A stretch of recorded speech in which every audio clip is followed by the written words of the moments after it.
The galley shudders.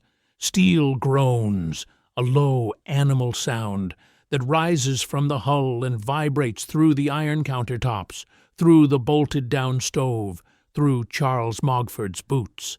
Outside, beyond the riveted walls, the Atlantic heaves in darkness.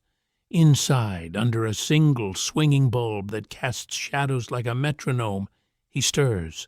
Not soup, not stew, a vat of boiling sugar and fat, thickening into something the color of old blood. His hands are blistered.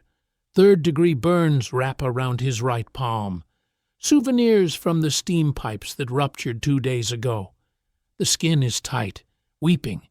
He doesn't stop stirring, can't. The mixture will seize if he does, crystallize, become useless. Above deck, silence, the kind that makes men check their life jackets. The convoy runs dark tonight. No lights, no radio chatter, nothing to give them away to the wolf packs hunting these lanes. 43 merchant ships sailing in formation through water that looks like hammered iron under the hunter's moon. They're carrying grain and fuel and ammunition to a Britain that's starving, burning, dying by degrees. Mogford knows the statistics. Every sailor does. 1 in 4 merchant ships never reaches port. When the torpedoes come, and they always come, men have minutes, sometimes seconds. They leap into water so cold it stops the heart before you can draw breath to scream. Those who make it to the lifeboats face a slower death. Exposure, dehydration, starvation. The lifeboats carry rations, hardtack biscuits, tinned meat, chocolate bars. But here's what the Admiralty doesn't understand, what the generals in their warm London offices with their tea and their strategy maps can't fathom. When your body is shutting down from hypothermia, when your mouth is sandpaper dry from salt spray, when your hands shake so violently you can't grip a tin opener, you can't eat. Men die with food in their laps. Mogford has seen it, pulled the survivors aboard, blue-lipped and shaking, watched them expire in the infirmary hours later, biscuits still clutched in frozen fingers. So tonight, while the U-boats circle invisible in the dark, he cooks like a man trying to cheat death. The enemy isn't German. Oh, the U-boats are real enough. Type 7 submarines with 80-8 mm deck guns and torpedo tubes loaded with G7E electric torpedoes that leave no wake, no warning. They hunt in coordinated wolf packs, radio each other coordinates in encrypted bursts, surface at night to recharge batteries and pick off stragglers like wolves culling caribou. But the U-boats only start the killing. The ocean finishes it. The North Atlantic in winter is a thermal executioner. Water temperature hovers between 35 and 40 degrees Fahrenheit, cold enough to trigger cold shock response within seconds of immersion. Your body gasps involuntarily, pulls water into your lungs before you can stop it. Hyperventilation begins. Panic floods your nervous system like ice water through veins. If you survive the initial shock, if your heart doesn't simply stop from the thermal assault, you have 10 to 15 minutes of meaningful movement before hypothermia steals your coordination. Your fingers stop working first, the small muscles seizing. Then, your arms, your legs. Your core temperature drops 1 degree, then 2. At 95 degrees Fahrenheit, you stop shivering.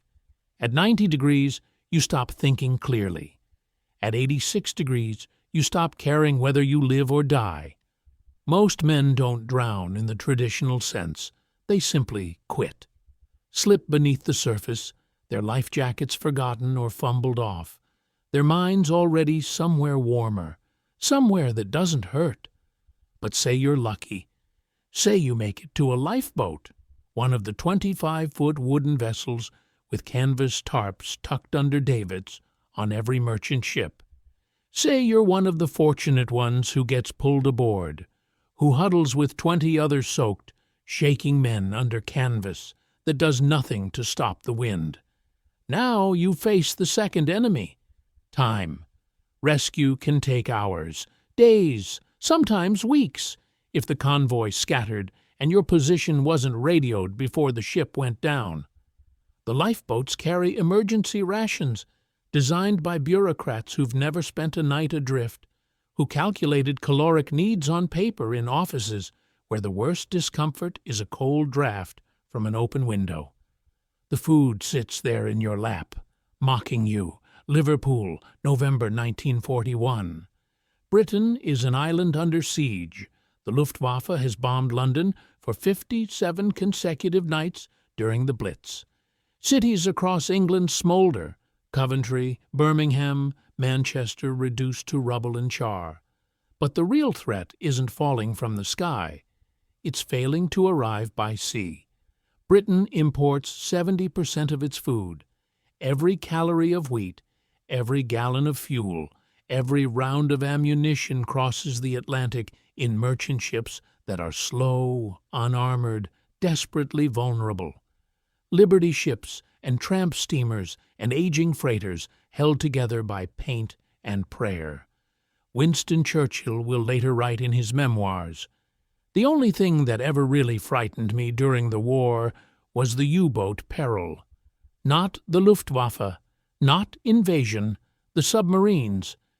Admiral Karl Dönitz commands the German U-boat fleet with surgical precision from his headquarters in occupied France. His strategy is simple mathematics. Sink merchant ships faster than Britain can replace them. Starve the island. Choke the supply lines. Force surrender without ever landing a soldier on English soil. It's working. In 1941 alone, U-boats sink 432 Allied merchant vessels, over 2.1 million tons of shipping. That's a merchant ship going down every 20 hours, every day for 12 months. The tonnage is staggering. Enough to fill Liverpool docks twice over. Enough to feed Britain for 6 months, gone to the bottom. The Royal Navy responds with convoy systems, merchant ships sailing in groups, protected by destroyers and corvettes, bristling with depth charges and sonar. It helps. The presence of warships makes U-boat captains cautious, forces them to submerge, limits their attack opportunities, but convoys are only as fast as their slowest ship. When a torpedo strikes, the clock starts. Abandoned ship procedures are rehearsed endlessly in port. Life jackets on, muster at stations, lifeboats deployed, emergency rations distributed. Every merchant sailor knows the drill. Ships go down in 4 minutes on average. Sometimes less. Charles Mogford has sailed these routes for 23 years, first as a galley assistant, then as a cook, now as chief steward on the SS Cairnross. He's 50 years old, too old for the Navy, too experienced to quit. He's watched the lifeboats return to port empty mostly. When they do carry survivors, he sees what the official reports don't mention. Men who should have survived but didn't. March 1942. A lifeboat is recovered 140 miles off Iceland. Mogford is in the infirmary when they bring the bodies aboard. 7 men wrapped in blankets that do nothing now. The corvette crew carries them gently, respectfully, laying them on examination tables in a row like offerings. 6 days adrift, all dead. The ship's doctor, a weary man named Patterson, who's seen too many of these recoveries, does the examinations mechanically, his face professionally blank. He checks for vitals that aren't there. Notes time of death as indeterminate, occurred prior to recovery. Makes marks on forms that will be filed in Admiralty archives and never read. But when he finds the emergency rations in their pockets, still wrapped, still sealed, still untouched, his hands pause. The pencil stops moving. They didn't eat. His voice is flat. Statement, not question. Mogford is standing in the doorway watching. Couldn't. Patterson looks up. There's something in his eyes. Exhaustion, yes, but also something harder. Anger, maybe. Frustration at the waste of it. One of the dead men can't be more than 19.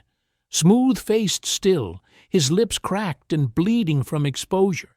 His hands curled into permanent claws. There's a chocolate bar in his jacket pocket, right over his heart. Standard Navy issue, good quality, high calories, wrapped in foil. Perfectly, completely useless. Explain that. Patterson's voice has an edge now. Mogford steps into the room. The smell of death is thick. Not decay yet, just the peculiar emptiness of bodies that have stopped being people. He picks up the chocolate bar from the dead boy's pocket. The foil crinkles. Try to open it with hypothermic hands. Patterson doesn't move. Even here in a warm room with full dexterity. Now imagine doing it with no feeling in your fingers, in a rocking boat, in the dark. Mogford unwraps it himself, breaks off a piece. The chocolate snaps cleanly. Now try to chew it when your jaw muscles are seizing from cold, when your mouth is too dry to produce saliva, when your body has shut down everything except your heart and lungs. He holds the piece of chocolate on his palm. It starts to melt slightly from his body heat. They died because we gave them the wrong food. That night, Mogford can't sleep.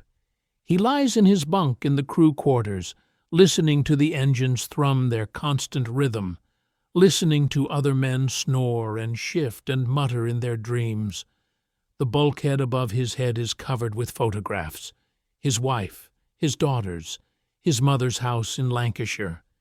He thinks about texture, about melting points, about the physics of consumption when the body is failing, when every system is compromised, when death is mathematical certainty measured in hours.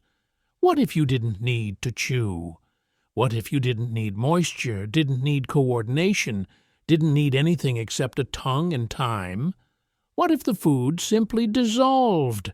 At Noro 300 hours, he climbs out of his bunk. The ship is quiet, except for the engines. He pulls on his boots, doesn't bother with his jacket, heads to the galley. The space becomes a laboratory. Mogford starts with what he knows: sugar, fat, binding agents, the holy trinity of emergency cooking, the foundation of every preserved food he's ever made. But the ratios are everything. The difference between food and failure is measured in grams. Too much sugar, it crystallizes during cooling, becomes hard candy that requires chewing, that can break teeth, that's useless. Too much fat, it never fully sets, becomes liquid mess in your pocket, melts in any heat, provides no structural integrity. Not enough binding agent, it crumbles to powder. You can't handle it, can't portion it, can't do anything with it except watch it dissolve uselessly in seawater. He works through the night, the galley filling with steam and the smell of burning sugar. First attempt, boiled sugar and margarine. It sets like toffee, too hard. Second attempt, add cocoa powder for flavor, rolled oats for texture, better, but it still requires some chewing. Third attempt, he adjusts the ratios, increases the fat content slightly, adds a pinch of salt, pours the mixture into a shallow tin, lets it cool. Oro 600 hours, the mixture has solidified. He cuts a piece, places it on his tongue. It doesn't melt immediately. Instead, it softens gradually. The fat content allows it to break down with body heat and saliva alone, and the taste, it tastes like home. North Atlantic, January 1943. 03:40 hours, the SS Umvuma takes 2 torpedoes amidships, one in the engine room, one in the hold where they're carrying ammunition. She goes down in 6 minutes. 43 men make it to the lifeboats. They're the lucky ones, if luck means being adrift in winter darkness with a rising gale and no immediate prospect of rescue. Among them, able seaman James Pritchard, age 22, from Cardiff. This is his third sinking. He knows the procedure, knows that panic kills faster than cold, knows to stay in the boat, stay together, stay calm. He also knows the statistics. In these conditions, they have maybe 72 hours. The boat captain, a grizzled merchant officer named MacLeod, distributes the emergency supplies with practiced efficiency. Flares, water tins, and something new. Small blocks wrapped in wax paper, stamped with instructions. Emergency ration chocolate. Suck slowly. Do not attempt to chew. Pritchard has never seen these before. New issue, MacLeod says. Some cook invented them, supposed to work when everything else fails. The men are skeptical. They're always skeptical of new gear. But by hour 18, when the shivering becomes uncontrollable and Pritchard's hands stop responding to commands, he understands. He can't unwrap the hardtack, can't operate the can opener, can barely grip the water flask. But the chocolate! MacLeod unwraps it for him, places a piece on his tongue. It dissolves, slowly, steadily. No chewing required, just body heat and time. The taste is overwhelmingly sweet, almost cloying. But with it comes energy, real, measurable energy. His hands stop shaking quite so violently. His thoughts clear slightly. 3 days later, a corvette spots their lifeboat. All 43 men are alive. The rescuing officer notes it in his report. Survivors in remarkably good condition considering exposure time. New emergency rations appear highly effective. Pritchard keeps a piece of that chocolate for the rest of his life. By mid-1943, Mogford's emergency chocolate is standard issue across the entire British merchant fleet. Then the word spreads. The Royal Navy adopts it. Then the Royal Air Force for bomber crews. Then the American Navy, the Canadian Merchant Marine, the Free French Forces. Over 4,200 documented survivors credit the emergency rations with their survival between 1943 and 1945. But the impact goes beyond individual lives. In May 1943, the Allies win the Battle of the Atlantic. The turning point comes when merchant ship losses drop below replacement rates. Historians cite improved convoy tactics, better sonar, more destroyers. They rarely mention the survival rates, but here's the math. When survivors live longer in lifeboats, rescue windows expand. When rescue windows expand, more merchant sailors survive. When more merchant sailors survive, fewer experienced crew members need to be replaced with novices. Experience matters. A veteran crew abandons ship faster, more efficiently. They know the procedures. They don't panic. The ripple effect is invisible but real, and it doesn't end with the war. Post-war, emergency services worldwide study Mogford's formula. It becomes the template for high-altitude mountaineering rations, Arctic expedition emergency food, desert survival kits, space program nutrition bars, modern energy bars, and protein supplements, humanitarian relief rations. Look at any emergency food supply today, disaster zones, refugee camps, military deployment, and you'll see Mogford's innovation. High-calorie, low-moisture, no preparation required nutrition designed to work when the body is shutting down. The United Nations World Food Program uses descendants of his formula to feed millions. Sports nutrition companies make billions, selling variations of it to athletes. You've probably eaten his invention without knowing it. Every protein bar, every energy gel, every emergency ration, all trace back to a merchant ship galley in 1942, where a cook refused to accept that death was inevitable. The science is elegant in its simplicity. Sugar and fat have different melting points.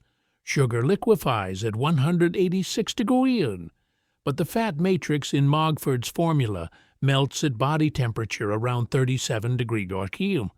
His ratio created a structure that remained solid at normal temperatures, but softened predictably with body heat. The oats provided integrity without requiring mastication.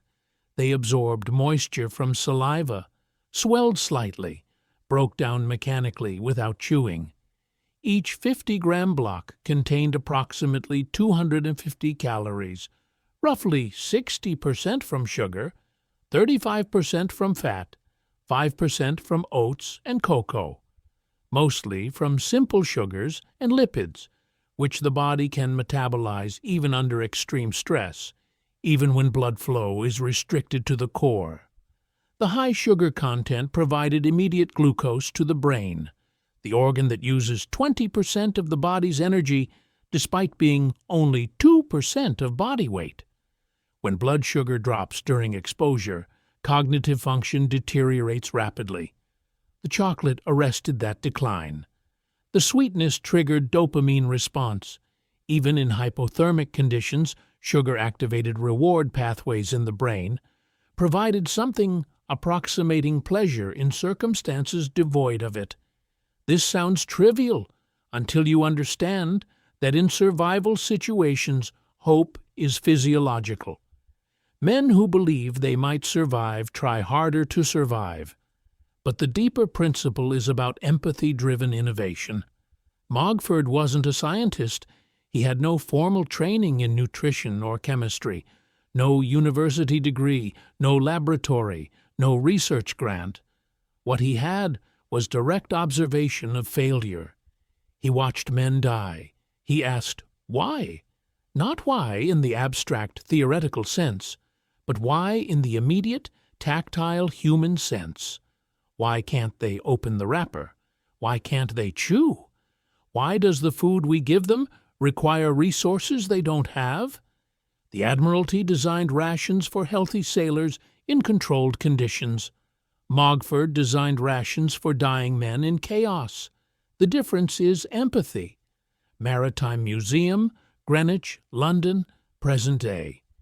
In a glass case on the third floor, among sextants and ship models and faded photographs, sits a small block wrapped in aged wax paper. The paper is yellowed, brittle. The chocolate inside has turned gray with age, crystallized, inedible. The label reads, Mogford Emergency Ration Chocolate, 1942. Most visitors walk past it without stopping. It's not dramatic, not visually interesting compared to the torpedoes and diving suits that dominate the exhibition. But sometimes, not often, but sometimes, an elderly man will stop. Will stand there for long minutes, his hand trembling slightly as it hovers near the glass. Thomas Whitmore, age 94, survivor of 3 sinkings. I was 17, he says, to no one in particular. SS Kielce torpedoed off Newfoundland. We were in the lifeboat for 4 days. His voice is soft, distant. I remember the taste. Sweet, almost too sweet, but also it tasted like someone cared, like we weren't just numbers. This is what survives, not the technical specifications, not the caloric density or the melting point ratios, the memory of being cared for. In 2025, we live in an age of optimization. Every product is refined, algorithmically perfected. We have emergency systems for everything, backup generators, data redundancy, crisis protocols. But how often do we design for the moment when systems fail? How often do we ask, what does someone need when they can't help themselves? Mogford's chocolate wasn't just about calories. It was about dignity, about giving a dying man one last taste of sweetness, about saying, you matter, even now, even here. That's the lesson that transcends the 1940s. Innovation isn't always about making things better. Sometimes it's about making things possible. Sometimes it's about refusing to accept that suffering is inevitable. Sometimes it's about chocolate, Charles Mogford died in 1972 in Liverpool in a small flat overlooking the docks. He never patented his invention, never sought recognition. The Admiralty classified the formula as military property during the war, and by the time it was declassified, commercial variations had already flooded the market. He received no royalties, no awards, no public acknowledgement. In his obituary, the Liverpool Echo identified him as a merchant marine cook, survived by 2 daughters. 23 words for a man who saved 200 lives, but here's what they couldn't quantify. Those 200 men had children. Those children had children. Today, there are an estimated 30,000 people alive whose existence traces directly back to Mogford's innovation. 30,000 people who laugh and love and create and struggle and hope because one man refused to accept that death was inevitable. The final image isn't dramatic.